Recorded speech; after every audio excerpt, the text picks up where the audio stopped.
New Zealand sells you a postcard. Sheep on green hills. A ferry crossing Cook Strait with the sun coming down over the water. Families having a barbecue on a North Island beach. Kids running in and out of the surf while someone's uncle burns the sausages. That is the New Zealand on the Tourism Board's website, and it is not a lie. It is just not the whole truth. Because this country is also 13,000 islands. Some you have heard of, most you have not, and a strange number of them share the same fact. Once you start pulling the thread, nobody has lived on them. Not for decades, for over 100 years. Some of them, nobody has ever lived on at all. Not in any permanent sense, not once in the whole of recorded history. That is not always because the land is barren. Some of these places are lush, forested, alive with birdsong you will not hear anywhere else on Earth.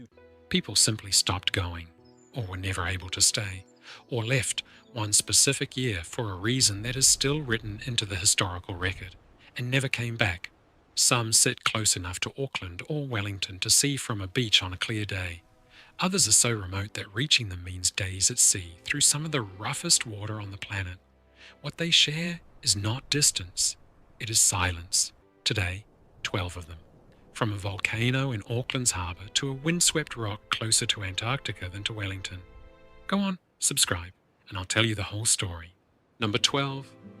Rangitoto Island. If you have ever flown into Auckland, you have seen it. That near-perfect volcanic cone sitting in the Hautere Gulf, dark and symmetrical, visible from half the city's beaches.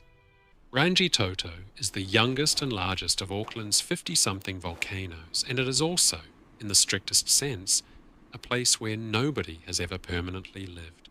Not once, not ever. The reason is the rock itself. Rangitoto erupted roughly 600 to 700 years ago, which in geological terms is a heartbeat, and the island is still mostly bare lava field, black and jagged, holding the largest pohutukawa forest in the world, in the thin soil that has managed to gather in the cracks. Maori used the island for fishing camps and seasonal gathering, but the volcanic ground never supported permanent settlement. No fresh water, no soil deep enough for gardens. In the early 20th century, a strange chapter opened. Aucklanders began building small holiday cottages, known locally as baches, along Rangitoto's shoreline, leased informally from the Crown. By the 1930s, there were more than 100 of them, a scattered community of weekenders with no road access, no power for decades, and an improvised, almost defiant relationship with the volcanic rock beneath their floorboards. But these were never permanent homes. Nobody was born there. Nobody was meant to stay through winter. When Rangitoto became part of a scenic reserve, the government began phasing the baches out. Most were removed by the 1970s. A handful remain today, preserved as heritage curiosities, but empty most of the year, caretaker structures rather than homes. Walk the island now and you will find lava tunnels, a summit track through scoria, and silence that feels strange for somewhere this close to a city of 1.6 million people. Auckland built its skyline in view of a mountain that has never in the entire span of human memory held a single permanent household. There is something quietly unsettling about that fact once it sinks in. Every other volcano in the Auckland field has, at some point, carried a PA, a farm, a suburb built into its slopes. Rangitoto is the one cone the city has always looked at rather than lived on, close enough to reach by ferry in 25 minutes, and yet permanently out of reach in the one way that actually matters. That is where this list starts, but it is far from the strangest omission on New Zealand's map. And if this one surprised you, wait until you hear about the island where a working farm operated for 30 years and then simply stopped. Number 11. Chetwode Islands.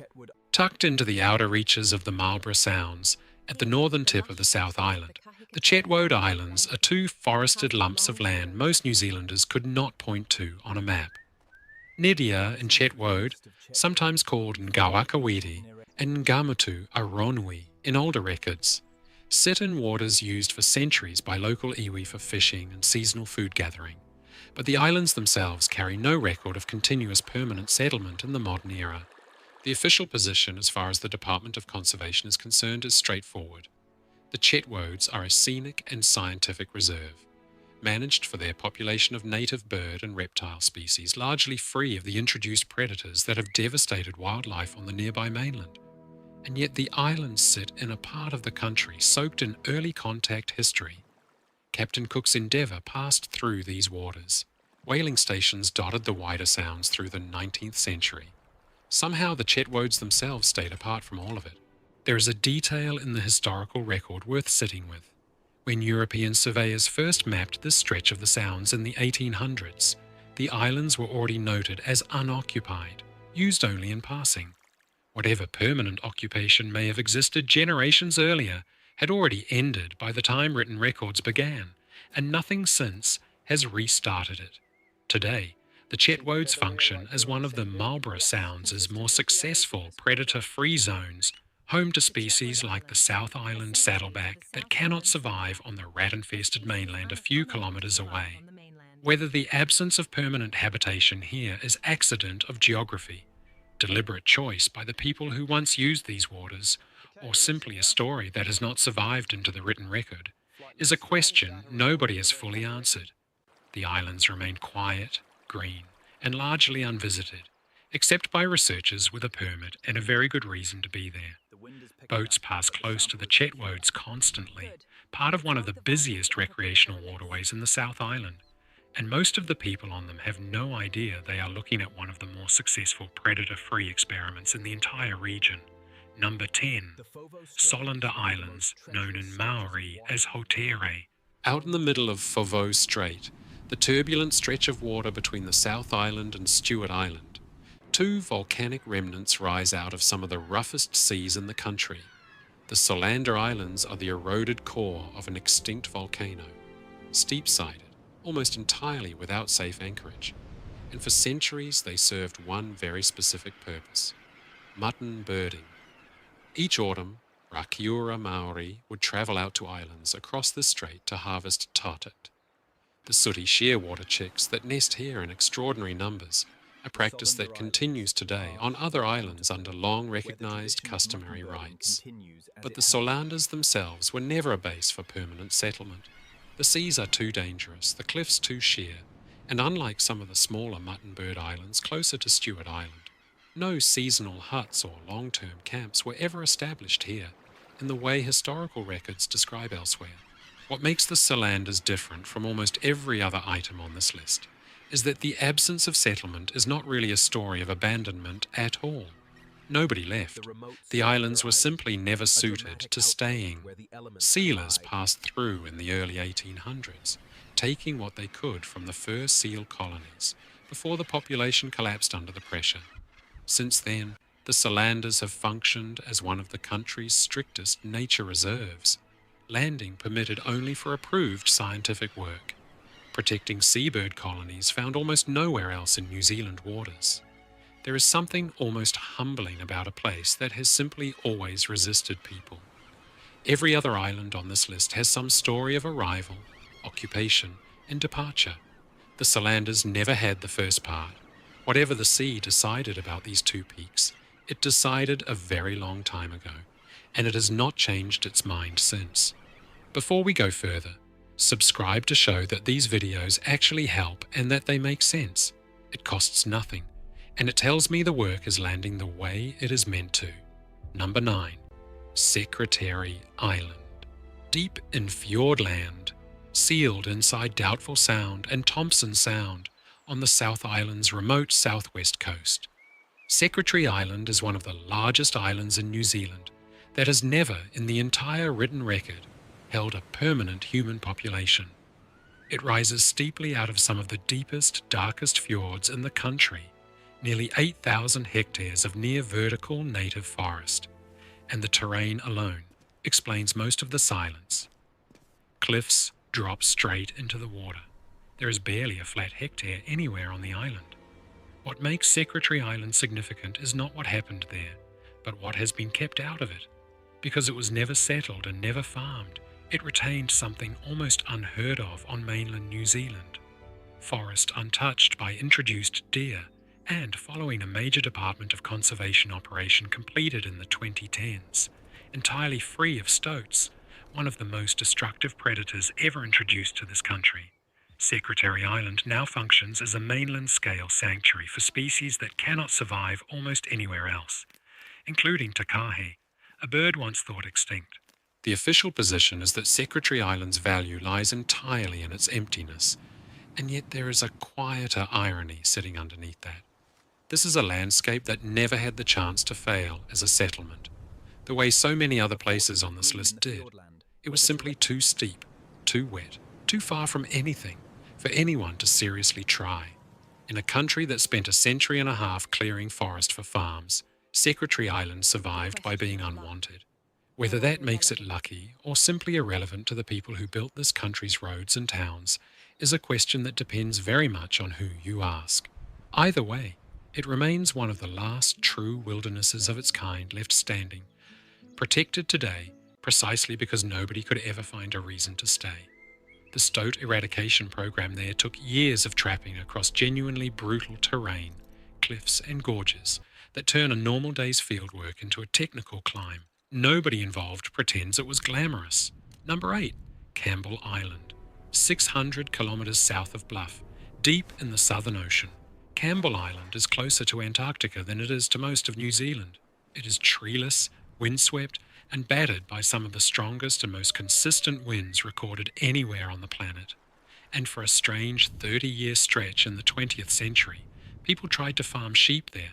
A pastoral lease was granted in 1895, and by the early 1900s, a working sheep station operated on Campbell Island, complete with shepherds, wool sheds, and a homestead battling weather that regularly exceeded gale force. It never truly worked. The wool was low quality. The losses to weather and terrain were constant, and the isolation made every supply run a genuine expedition. The farming venture was formally abandoned in 1931, and the sheep, along with introduced cattle and rats, were left to run wild on the island for decades afterward. The official record often stops there, but the island's story does not. During the Second World War, and again through the Cold War, New Zealand maintained a small staffed meteorological and coast-watching station on Campbell Island, monitoring the Southern Ocean until it was finally closed in 1995. Those were government personnel on rotation, not settlers, not a community in any lasting sense. And once that station closed, Campbell Island returned to what it had mostly been for the previous 60 years, uninhabited. Since then, one of the most ambitious pest eradication projects ever undertaken anywhere in the world, cleared the island of the rats introduced more than a century earlier, and native species that had not been seen on Campbell Island in generations have started to return on their own. The wool sheds are gone. The homestead is gone. What is left is tussock, megaherbs, and an emptiness that took the better part of a century to actually become permanent. Somewhere in that tussock, the collapsed remnants of the old farm buildings are still occasionally found by visiting researchers, half swallowed by vegetation that has had 90 years to work on them. It is easy to forget, standing in weather that regularly produces winds strong enough to knock a grown adult off their feet, that people once expected sheep to thrive here, and that for 3 decades, against every sign the land was giving them, they simply kept trying. Number 7. Snares Islands, known as Tini Heke. South of Stewart Island, in waters considered some of the most pristine in the entire southern hemisphere, the Snares Islands hold one of the densest concentrations of breeding seabirds anywhere on Earth. Millions of sooty shearwaters return here each year, alongside species found nowhere else, including the Snares crested penguin, and in the entire recorded history of European contact with this group of islands, there has never been a permanent human settlement on them. That is not because Maori did not know these waters. Tini Heke sits within the customary territory long recognised by Ngai Tahu, and the islands were used, like others in the region, for seasonal resource gathering. But permanent habitation never took hold, and today the Snares are held under one of the strictest access regimes anywhere in New Zealand's conservation estate. Landing is prohibited except under specific research permits, and even those are granted sparingly, precisely because the ecosystem here has never had to adapt to sustained human presence, or to the rats, cats and stoats that arrived with settlers almost everywhere else in the country. There is a specific number worth sitting with. Researchers estimate the snares hold something in the order of 6 million sooty shearwaters during peak breeding season, more birds than the entire human population of New Zealand, concentrated onto an island group smaller than most city suburbs. The reason that number exists at all is the same reason this entry is on the list. Nobody ever stayed long enough to change it. The snares remain one of the few places in this country where you can genuinely stand, or rather where almost nobody is permitted to stand, in an ecosystem that has developed largely without reference to people at all. Whether that isolation was choice, custom, or simple bad luck for anyone who might have tried to settle there is not something the official record fully explains. Number 6. Auckland Islands, and the settlement called Hardwicke. In December of 1849, 3 ships carrying 150 settlers arrived at Port Ross, a sheltered harbour on the largest of the subantarctic Auckland Islands, roughly 460 kilometres south of Bluff.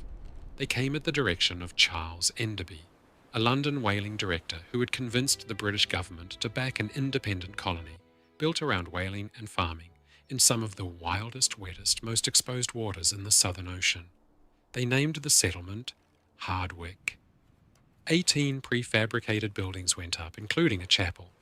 Families arrived. 16 children came with the first ships. The settlement was officially opened on the 1st of January 1850, and for a brief moment it was the southernmost planned town in the world. It failed almost immediately. The soil, acidic and peat-heavy, refused to grow crops. The whales which the entire venture depended on were scarce and difficult to catch in the surrounding waters. Supplies had to be shipped in from Sydney at ruinous cost. Over 2 years and 9 months, the colony recorded 5 weddings, 16 births, and 2 infant deaths, before the company's commissioners finally admitted defeat and dissolved the settlement in August of 1852.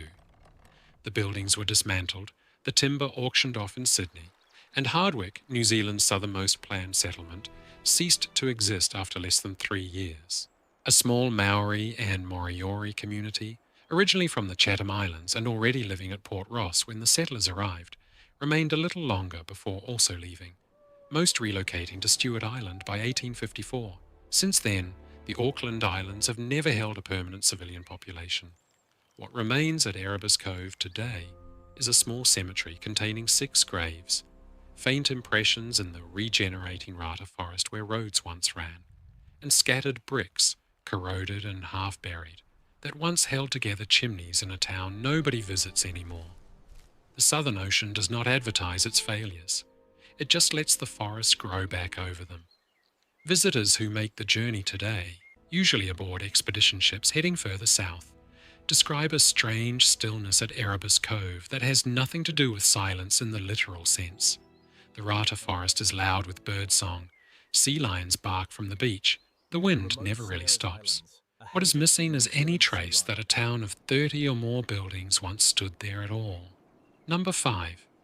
Campbell Island's neighbour to the north in spirit, if not geography, deserves its own entry. So instead we go further north again to the Bounty Islands. If Campbell Island is treeless, the Bounty Islands are almost lifeless in the way most people picture life. They are bare granite, no soil to speak of, no vegetation beyond lichen, and a handful of hardy plants clinging to cracks in the rock. Captain William Bligh, on the ship that would soon after become infamous for its mutiny, sighted and named the islands in 1788. Nobody has ever built a permanent home on them, and it is difficult to imagine anyone ever could. That did not stop people from trying to profit from them. In the early 1800s, sealing gangs worked the Bounty Islands hard, killing fur seals in numbers that collapsed the population within a matter of years. Some of those sealing parties were left on the rock for extended stretches, waiting for ships to return, surviving on birds and whatever they could catch, in conditions that reportedly broke men both physically and mentally. These were not settlements. They were closer to marooning, temporary and brutal. And once the seal population was gone, the economic reason to be there disappeared with it.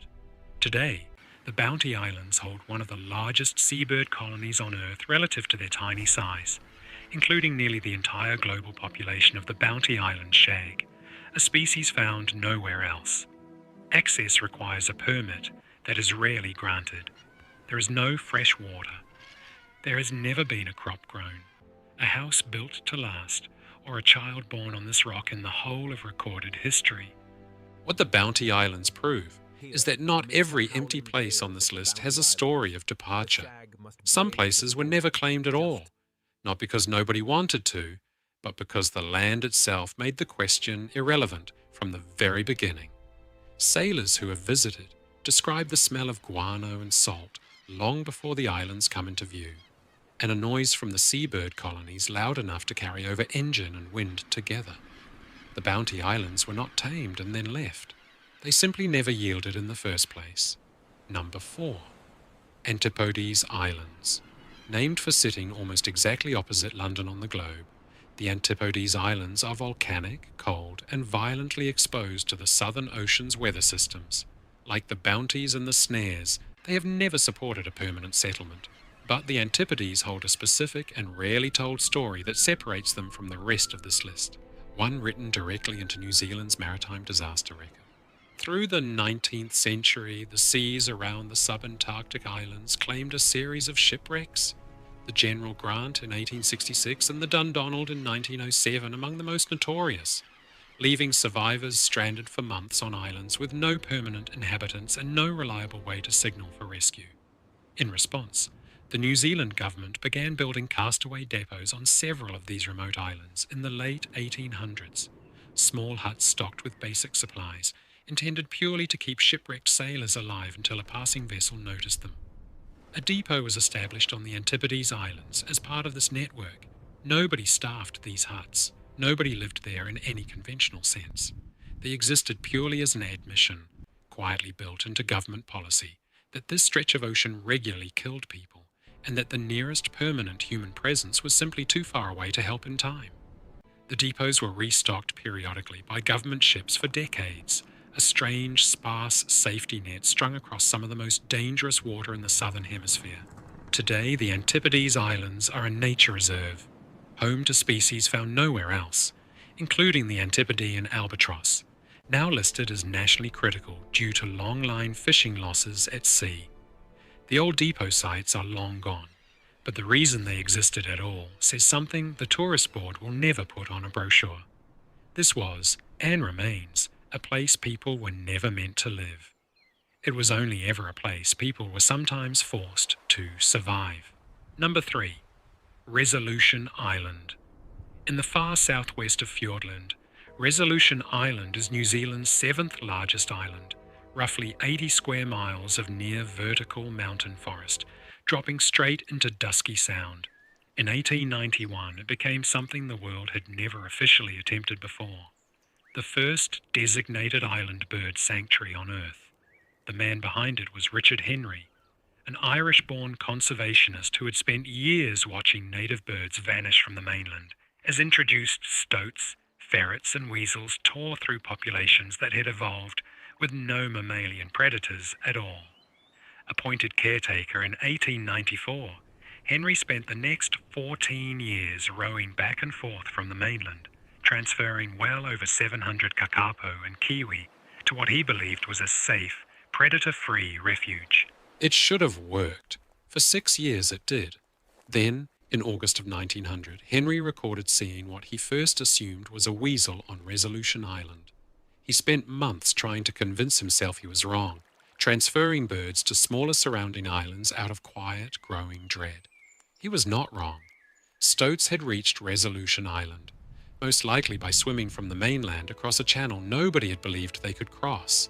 Once established, they could not be stopped with the tools available in 1900, and the kakapo population Henry had spent a decade building did not survive. Henry stayed on, increasingly isolated until 1908, when concern for his age and well-being led to his transfer to Kapiti Island. He died in 1929, having pioneered a technique, island translocation, that would not be seriously attempted again for another 70 years, and that now underpins nearly every major conservation success story in modern New Zealand. Resolution Island itself has had no permanent human residence since Henry departed in 1908. Since 2008, the Department of Conservation and volunteers have worked to make the island stoat-free once more. more than a century after the animals first arrived, in an attempt to finally finish what one lonely, exhausted man started alone in the 1890s. It is worth sitting with what those 14 years must have actually felt like. No radio contact for most of that period. A single small boat between Henry and the mainland. Years of careful physical work.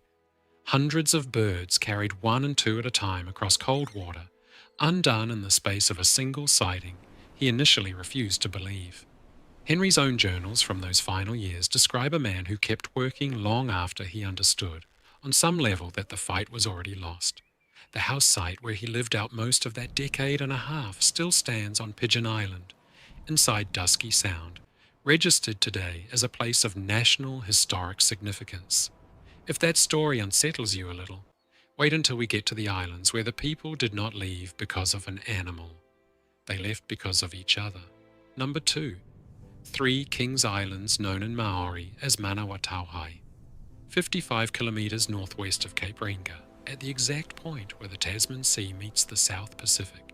The 3 Kings Islands mark the outermost edge of New Zealand's Northern Territory. In Maori tradition, this is one of the last places a departing spirit is said to see before leaving Aotearoa forever, on its journey back to the ancestral homeland of Hautekere. It is also a place where nobody has lived, in any permanent sense, since the year 1840, when the Dutch explorer Abel Tasman became the first European to sight the islands in January of 1643. Arriving on the eve of the Feast of Epiphany, he found them inhabited, with gardens cleared for kumara and a Maori population that most historical estimates place at under 100 people, drawn from Muri Whenua iwi, who used the islands as both a settlement and a place of refuge during times of conflict. That population, small and isolated so far from the mainland, held on for close to 2 centuries after Tasman's visit. Then, sometime around 1840, for reasons the historical record does not fully preserve, permanent habitation ended. What the 3 kings kept, in the absence of people, turned out to matter enormously. In 1945, a botanist surveying the largest island found a single surviving specimen of a small tree, later named Pennantia bilesiana, that existed nowhere else on the planet, the rarest tree species ever documented at the time of its discovery. It survived almost certainly, precisely because there was nobody left to clear the land it grew on. The islands became a wildlife sanctuary in 1995, and access today requires a permit that is granted rarely and only for genuine scientific purpose. Nearly 200 years of silence on a group of islands a Dutch sea captain once believed marked the edge of the known world. The official record calls it abandonment. Whether it was disease, conflict, or something the surviving oral histories have simply not carried forward to us is a question that remains, deliberately or not, unresolved. If you have researched Manawatāwhi and know more of that story than the official record preserves, I would genuinely like to hear it. Leave it in the comments. Number 1. Poor Knights Islands, Tohiri Rahi in Aorangi. 22 kilometres off the Tutukaka coast in Northland, the Poor Knights Islands rise out of the Pacific as 2 large forested peaks and a scatter of smaller islets, remnants of a 4-million-year-old volcano. Today, they are famous among divers as one of the best cold water diving destinations on Earth, ringed by a marine reserve thick with fish life. What most visitors never learn is why nobody has set foot on the land itself, by right, in over 200 years. Before the 1820s, the Poor Knights held a substantial population. Estimates place the number over 400 people, members of Ngati Wai, with EPA sites, terraced gardens, and a marae. In the early 1820s, the island's chief, Tatua, led his warriors south to join the Ngapuhi chief, Tini Heke, on a military campaign in the Hautekere Gulf, leaving the Poor Knights largely undefended. A slave named Paha escaped the islands during this absence and made his way to the Hokianga, where he told a rival chief, Waikato of Hikutu, exactly how exposed the islands had become. Waikato had a grievance of his own, and he did not waste the opportunity. He and his warriors crossed nearly 200 nautical miles by canoe and struck at night in December of 1823, catching the islands completely undefended. What followed was a massacre. Many of those on the islands jumped from the cliffs rather than be taken as slaves. Tatua's wife and daughter were captured. When Tatua returned from the Hautere campaign, he found perhaps 9 or 10 survivors left, including his own 5-year-old son, who had lived through the attack only because an old man had hidden him in a small cave. Devastated, Tatua and the survivors performed the last rites for the dead, declared the islands strictly tapu, and left, resettling at Rawiti in the Bay of Islands, where their descendants still live today. The poor knights have remained uninhabited ever since, protected as much by that declaration as by any law passed later. Under the Reserves Act, landing without permission remains illegal.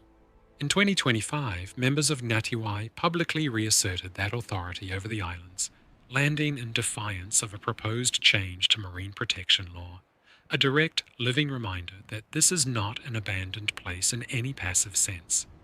It is a place that was deliberately closed by the people who buried their own dead there 200 years ago, and it has stayed closed on their terms ever since. Walk the coastline by boat today, which is the only legal way most people will experience the poor nights, and the archaeology is still visible from the water if you know where to look. Old terraces cut into hillsides now overgrown with one of the largest pohutukawa forests in the country. Past sites reclaimed almost entirely by bush. Divers talk about the marine reserve in purely ecological terms. Almost none of them are told exactly what they are floating over. 12 islands. A volcano too young to hold soil. A colony too remote to feed itself. A sanctuary undone by an animal that swam farther than anyone thought possible. And a massacre so total that the survivors sealed the ground itself rather than ever return. What ties them together isn't emptiness for its own sake. It's the specific human reason each one went quiet and stayed that way, long after the people who remembered why had passed on themselves. New Zealand likes to be photographed as young and simple, a clean green country still finding its feet.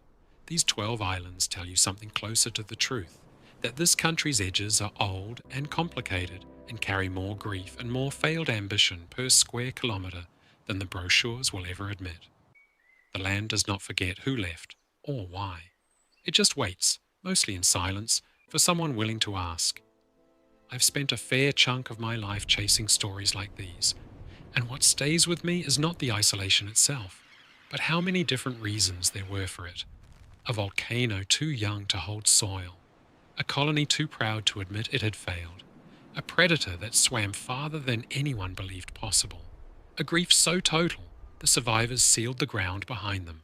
Different centuries, different coastlines, and every one of them ends the same way, with the bush quietly taking the land back, whether anybody is watching or not.